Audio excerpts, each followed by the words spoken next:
This is it. It's time. Eddie has the latest on the NHL playoffs, minus, of course, his beloved Habs, and probably minus, of course, next week, the Leafs as well. Take it away, Eddie. Well, we'll see. Well, tell you what, Gary, let me ask you, should we do the best first or keep them for the end? Keep it for the end. I will. That's exactly what I was going to do, regardless of what you said. Anyway, ladies and gentlemen, so here we are, where we got the Final 8 going.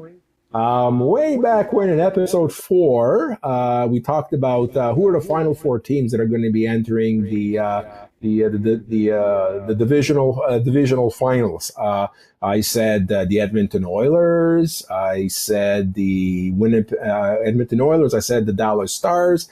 I also kind of had my backing behind the Toronto Maple Leafs. So all in all, right now, we're still looking at the possibility of a Final 4 comprising of 3 Canadian teams. That in itself is a remarkable accomplishment, Gary. I'm very pleased that we still are in the running for 3 out of 4 teams. So let me start from the beginning. I had predicted the Edmonton Oilers were going to make it into the Final 4. They were my first ones on the table. And lo and behold, the Edmonton Oilers, who were playing the Las Vegas Knights in the second round, they jumped to a 2-0 lead. They lost a heartbreaker in Game 2 with 1 second left to go in the game. And the beloved Edmonton Oilers from out west, they won the series 4-1. So they're going to be advancing to the Western Conference Finals as part of the Final 4.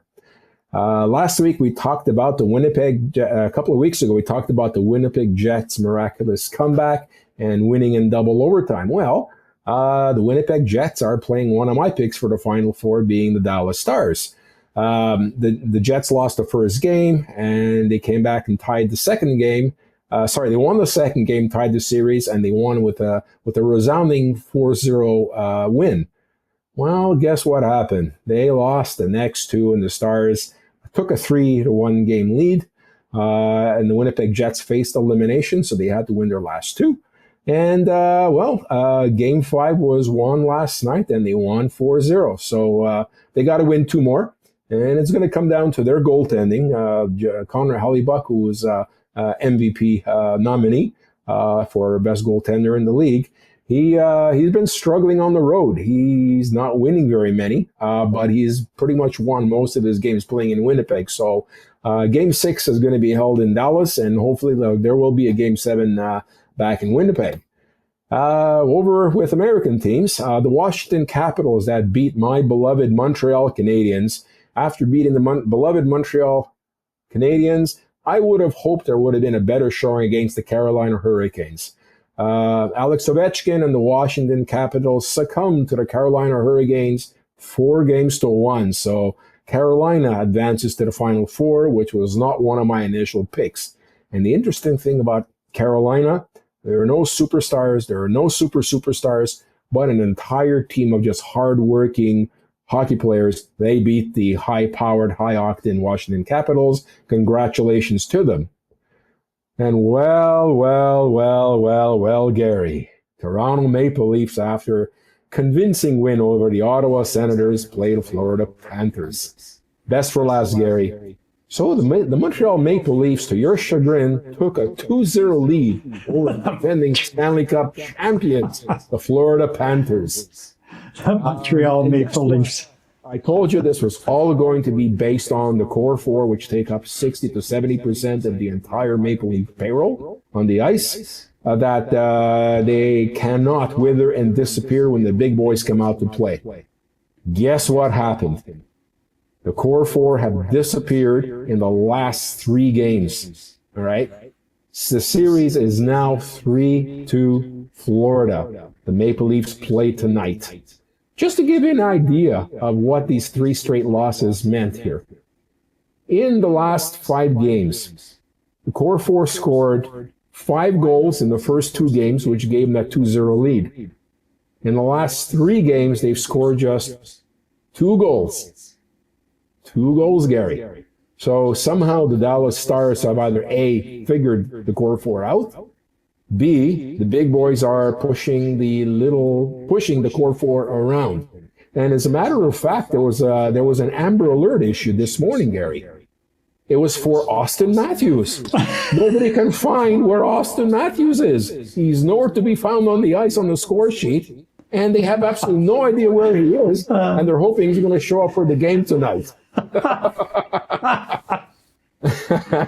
I guess it was your beloved Maple Leafs are 3-2. I'm still hoping they make it to the Final Four. Should be a very interesting game tonight. They have to do it in Dallas, if I'm not mistaken, and they come home for Game 7. So hopefully the Winnipeg Jets will pull it off and force a Game 7, and hopefully the Maple Leafs and the core four, and they find Austin Matthews somewhere hiding under a rock somewhere.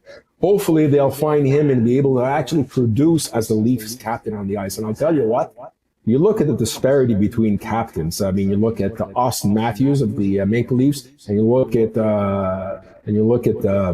Edmonton Oilers captain, and he is just a difference. I mean, there was a play where Dallas was coming down for a breakaway, and Connor McDavid skated the entire length of the ice right back and broke up the play, so there was no play there. On the other hand, you're looking at Matthews and his core four. 2 of the core four were directly responsible for the losses in Game 4 and 5, where they were just skating around, lollygagging, and not paying attention to what was going on. It's sad. At this time of the year, there's no lollygagging. You have to play hockey.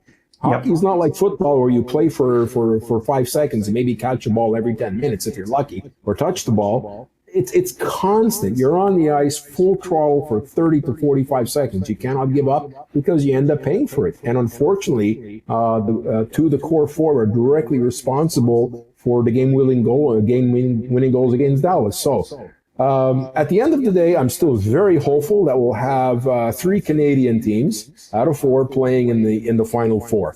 So if my wish comes through, it's going to be Carolina against Toronto for the Eastern Conference, and it's going to be Edmonton and Winnipeg in the Western Conference. Although I think that's going to be a little bit of a long shot. Either the Leafs are not going to make it, or Winnipeg is not going to make it. So it's been great so far. It's been excellent. I enjoyed talking to you about the Maple Leafs, Gary. And you know what? Hopefully next week I'll have either some good news, or I'm going to grill you on social media for Leafs loss. So we're just going to have to wait and see.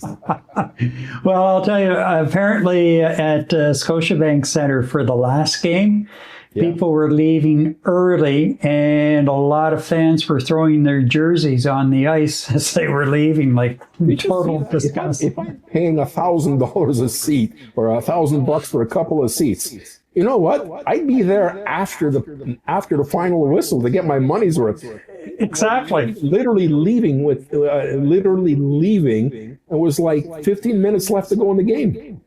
And then you saw the jerseys coming down, $250 a pop. Yeah, exactly.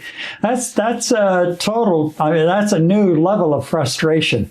Yeah, it is. I would suggest to you that most, if not all, of the Leafs have their golf clubs and their you think? Summer clothes on the plane with them. And after tonight, it's done.